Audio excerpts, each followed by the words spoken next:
민호 씨네 부부는 서울 송파 바로 옆 위례 신도시에서 전세로 살았습니다.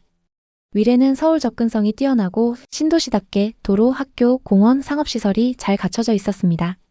출퇴근이 편리하고 아이 키우기 좋은 환경 덕분에 젊은 부부들에게 인기가 많았죠. 하지만 시간이 갈수록 불안감이 커졌습니다. 주변 친구들은 하나 둘씩 집을 사고 위례 신도시 집값은 가파르게 오르고 있었습니다. 지인 모임에서도 회사에서도 대화의 주제는 온통 부동산이었습니다. 유튜브, 뉴스, 카페, 어디서든 위례는 아직 저평가됐다는 말이 들려왔습니다. 어느 날 아내가 식탁에서 말했습니다. 요즘 위례역 근처 아파트들 가격 봤어? 위례역 푸르지오가 15억이 넘었대. 민호 씨가 고개를 끄덕였습니다. 응, 다들 서울 접근성 좋다고 몰려들잖아. 지금 안 사면 영원히 못 살 수도 있어. 결국 부부는 결심했습니다. 2021년 중순 위례역 푸르지오 33평을 15억 7천만 원에 계약했습니다. 대출을 8억 받아서 진행했죠. 계약서를 쓰던 날 민호 씨는 들뜬 표정으로 말했습니다. 이제 우리도 내 집이 생겼어. 위례는 서울 바로 옆이니까 앞으로 계속 오를 거야. 아내도 웃으며 답했습니다.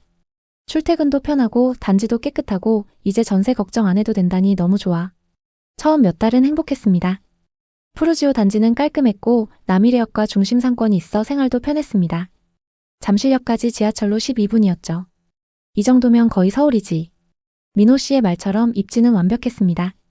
하지만 2022년 하반기 금리 인상과 경기 침체로 분위기가 바뀌었습니다. 거래가 끊기고 급매물이 쏟아졌습니다. 2023년 봄, 부부가 산 위례역 푸르지오 33평은 12억 1,500만 원까지 떨어졌습니다. 3억 5천만 원 가까운 하락. 민호 씨는 모니터를 보며 말을 잃었습니다. 이게 진짜야? 이렇게까지 떨어질 줄은 몰랐는데. 아내는 밤마다 아파트 시세를 확인하며 한숨을 쉬었습니다. 우리 노후 자금이 다 묶였어. 매달 이자 내는 게 너무 힘들다. 둘 다 서로를 위로했지만 속으로는 불안과 후회가 쌓여갔습니다. 회사 점심시간에도 부동산 얘기가 나오면 슬쩍 자리를 피했습니다. 그때 안 샀으면 어땠을까? 그 생각이 매일 머릿속을 맴돌았습니다.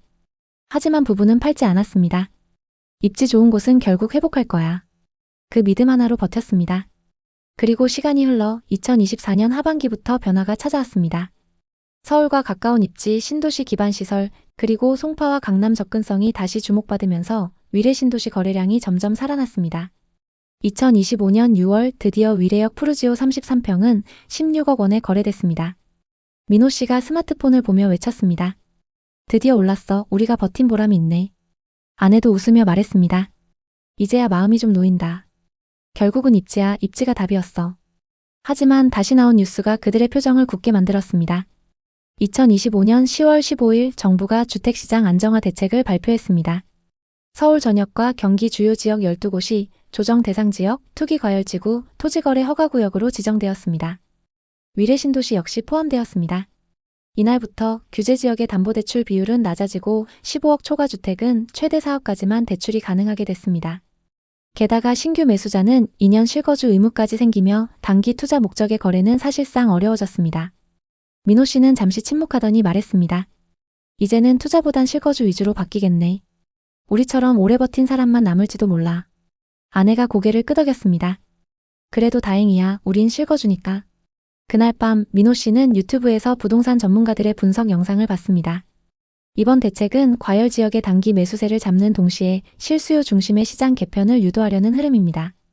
하지만 이미 인프라와 수요가 탄탄한 지역은 일시적 조정 후 다시 회복할 가능성이 큽니다.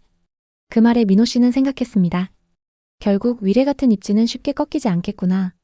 실제로 위례 신도시는 서울과 맞닿은 위치에 신도시급 인프라, 교통망 확충 기대감이 맞물리며 규제에도 견디는 지역으로 평가받고 있었습니다. 그 이유는 세 가지였습니다. 첫째, 생활 기반이 이미 완성된 신도시라는 점입니다. 병원, 학교, 쇼핑몰, 공원. 서울의 위성도시 중에서도 자급형 생활권이 가장 잘 형성되어 있죠. 둘째, 서울 접근성입니다.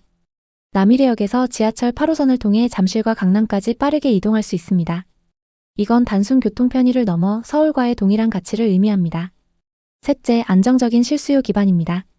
위례는 대부분 투기적 매수보다 거주 목적 비중이 높습니다. 이런 수요 구조는 규제 강화 시기에도 급락을 방어하는 역할을 하죠. 민호 씨는 창밖을 보며 혼잣말처럼 말했습니다. 처음엔 투자 목적으로 샀는데 이젠 거주 때문에 남게 되네. 아내가 조용히 커피를 내리며 말했습니다. 그래도 결국 잘 버텼어. 우리 생활이 안정된 게 더 중요하잖아. 이제 그들에게 부동산은 불안의 대상이 아니라 생활의 기반이 되어 있었습니다. 전문가들은 이번 규제 이후 시장을 이렇게 해석합니다. 첫째, 대출 규제 강화로 단기 매수세가 위축되면서 거래량이 줄어드는 대신 실수요자 중심의 장기 안정 국면으로 전환될 가능성이 높습니다. 둘째, 금리 인하 사이클이 시작될 경우 서울 접근성이 뛰어난 지역부터 다시 자금이 유입될 가능성이 큽니다. 이런 면에서 위례 신도시는 강남 대체 주거지로서 수요가 꾸준히 유지될 거라는 전망이 많습니다. 셋째, 정부는 이번 대책에서 거품을 빼되 시장을 냉각시키지 않겠다고 강조했습니다. 즉, 급락보다는 속도 조절이 목적이라는 것이죠. 결국 정책은 단기 변동성을 완화하되 입지와 수요가 강한 지역의 본질적 가치는 지속적으로 유지될 가능성이 높습니다. 현재 위례 신도시는 서울 송파, 하남, 성남의 경계를 잇는 삼각 접점에 자리하고 있습니다. 행정구역은 갈라져 있지만 생활권은 완전히 하나로 엮여 있죠. 이 독특한 입지 구조 덕분에 서울 동남권의 공급축 중 가장 안정적인 수요 기반을 갖고 있습니다. 위례의 핵심 단지들은 이미 시장 내 희소 가치가 높습니다. 2023년 하락장에서도 가격 조정폭이 다른 지역보다 작았던 이유도 바로 그 때문입니다. 또 하나 주목할 점은 신규 공급의 한계입니다. 위례는 도시개발 계획이 거의 마무리 단계에 있어 더 이상 대규모 분양이 어렵습니다. 즉, 완성형 신도시로서 공급 확대보다는 기존 주택의 수요가 중심이 됩니다. 이런 지역일수록 시간이 지나면서 희소성이 더 커집니다. 교통 인프라 확충도 변수입니다. 위례 신사선과 트램 개발이 지속적으로 문제가 되어 왔습니다. 이 노선들이 완성되면 교통이 한층 강화되어 생활권 확장과 가치 상승이 동시에 일어날 것으로 전망됩니다. 금리 측면에서도 변화가 예상됩니다. 2026년 기준금리가 점진적으로 하락 국면에 들어서면 고금리기에 묶였던 대기 수요가 다시 움직일 가능성이 큽니다. 특히 위례처럼 실수요와 투자가 공존하는 지역은 상대적으로 빠른 상승세를 보일 가능성이 높습니다. 다만 다음과 같은 점을 주의해야 합니다. 첫째, 중대형 아파트 중심으로 형성된 위례 시장은 수요가 한정적이라는 점. 둘째, 규제 지역으로 묶이면서 갭 투자 등 투자가 불가능하다는 점. 셋째, 향후 금리 인하 속도가 더디거나 공공택지 신규 공급이 확대될 경우 상승세가 제한될 수도 있다는 점입니다.